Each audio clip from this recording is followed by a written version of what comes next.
क्या आपके साथ कभी ऐसा हुआ है कि आप किसी जगह पर हों और आपको लगे कि कोई आपको लगातार देख रहा है, जबकि आसपास कोई हो ही नहीं? क्या आपने कभी स्कूल की इमारत में अकेले समय बिताया है? जब हर कोना सुनसान और दीवारें चुपचाप कुछ कहती सी लगे। मैं आज जो कहानी आपको सुनाने जा रही हूँ, वो मेरे साथ घटी थी और आज तक मैं ये तय नहीं कर पाई कि वो सब सच में हुआ था या मेरे दिमाग का कोई खेल था। लेकिन एक बात तय है, उस एक घटना ने मेरी सोच बदल दी। ये कहानी तब की है जब मैं 11वीं क्लास में थी। मेरा स्कूल बहुत पुराना था, 1940 के आसपास बना हुआ एक सरकारी स्कूल, चारों तरफ से ऊंची दीवारों से घिरा हुआ, बीच में एक बड़ा सा मैदान और उसके चारों ओर फैली पुरानी इमारतें। स्कूल के पीछे की तरफ एक पुराना ब्लॉक था जिसे अब इस्तेमाल नहीं किया जाता था। कहते थे वो हिस्सा पहले प्रिंसिपल ऑफिस हुआ करता था, लेकिन अब सिर्फ बंद कमरों और जाले लगे दरवाजों का घर बन चुका था। एक दिन मेरी बेस्ट फ्रेंड छुट्टी पर थी और मुझे अपनी क्लास प्रोजेक्ट के लिए स्कूल में थोड़ी देर रुकना पड़ा। पूरा स्कूल खाली हो चुका था, बस कुछ टीचर्स स्टाफ रूम में थे। मैंने लाइब्रेरी से कुछ फाइलें लीं और जैसे ही मैं वापस अपनी क्लास में जा रही थी, पीछे से किसी के चलने की धीमी आवाज आई। पलट कर देखा, कोई नहीं था। मैंने सोचा शायद कोई टीचर हो, लेकिन आवाज अजीब सी थी, जैसे कोई बिना चप्पल के धीरे धीरे चल रहा हो। मैं तेजी से क्लास में घुसी और दरवाजा अंदर से बंद कर लिया। लेकिन उस वक्त जो महसूस हुआ, वो अब भी सोचकर रोंगटे खड़े कर देता है। कमरे के एक कोने में जैसे ठंडी हवा सी महसूस हुई। पंखा बंद था, खिड़की बंद, लेकिन वो ठंडक जैसे किसी की सांस हो। मैंने खुद को समझाया कि शायद डर के कारण ऐसा लग रहा है, पर तभी क्लासरूम के बाहर की लाइट झपकने लगी। बिजली का फ्लक्चुएशन पहले भी होता था। मैं तेजी से क्लास में घुसी और दरवाजा अंदर से बंद कर लिया। लेकिन उस वक्त जो महसूस हुआ, वो अब भी सोचकर रोंगटे खड़े कर देता है। कमरे के एक कोने में जैसे ठंडी हवा सी महसूस हुई। पंखा बंद था, खिड़की बंद, लेकिन वो ठंडक जैसे किसी की सांस हो। मैंने खुद को समझाया कि शायद डर के कारण ऐसा लग रहा है, पर तभी क्लासरूम के बाहर की लाइट झपकने लगी। बिजली का फ्लक्चुएशन पहले भी होता था, लेकिन उस दिन कुछ अलग ही था। मैं फाइलें जल्दी से समेटकर निकलने लगी, पर दरवाजा खुल ही नहीं रहा था। लॉक अंदर से था, फिर भी घूम नहीं रहा था। ऐसा लग रहा था जैसे किसी ने बाहर से पकड़ लिया हो। कई बार जोर लगाने के बाद जब दरवाजा खुला, तो मैं एक ही झटके में बाहर निकली और भागते हुए स्टाफ रूम तक पहुंची। वहां जाकर कुछ राहत मिली, लेकिन मेरे मन में वही सवाल घूम रहा था, क्या सच में कोई था उस क्लास में, या मैं ज्यादा सोच रही थी। अगले दिन मैंने अपने क्लास टीचर को बताया कि दरवाजा जाम हो गया था। उन्होंने हंस कर कहा, अरे वो कमरा तो पुराना है, कभी कभी लकड़ी फंस जाती है, डरने की क्या बात। मैंने हाँ में सिर हिला दिया, लेकिन अंदर से मैं अब उस क्लास में अकेले जाने से कतराने लगी थी। एक हफ्ते बाद स्कूल में अचानक छुट्टी की घोषणा हुई। कोई सरकारी दौरा था और हमें अगले 2 दिन स्कूल नहीं आना था। लेकिन हमारी ग्रुप प्रोजेक्ट की डेडलाइन नज़दीक थी, तो मैंने अपनी एक और दोस्त को मनाया कि हम दोनों स्कूल जाकर कुछ काम कर लें। जैसे ही हम स्कूल पहुंचे, पूरा परिसर सुनसान था। सिर्फ एक चौकीदार गेट पर बैठा ऊँघ रहा था। हम दोनों क्लासरूम में पहुंचे और काम करने लगे।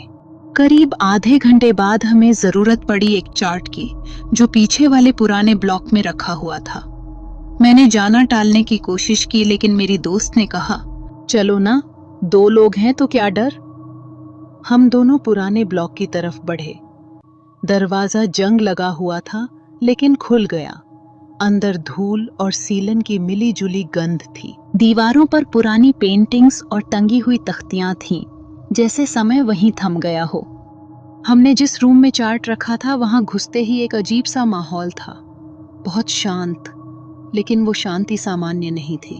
वहां ऐसा लग रहा था जैसे कोई तीसरा भी है हमारे साथ। मेरी दोस्त ने तो मजाक भी किया, कहीं कोई भूत प्रेत तो नहीं। मैंने हंसने की कोशिश की, लेकिन तभी खिड़की के पास रखी एक कुर्सी जोर से गिर गई।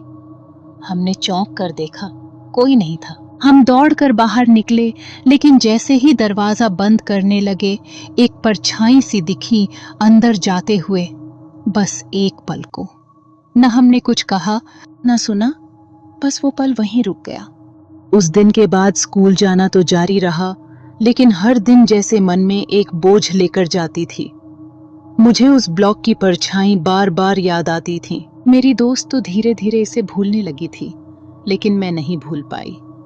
और शायद इसलिए अजीब घटनाएं भी मेरे आसपास ही होती रहीं। एक बार मैं अकेले वॉशरूम गई थी, जो पुराने ब्लॉक से सटा हुआ था।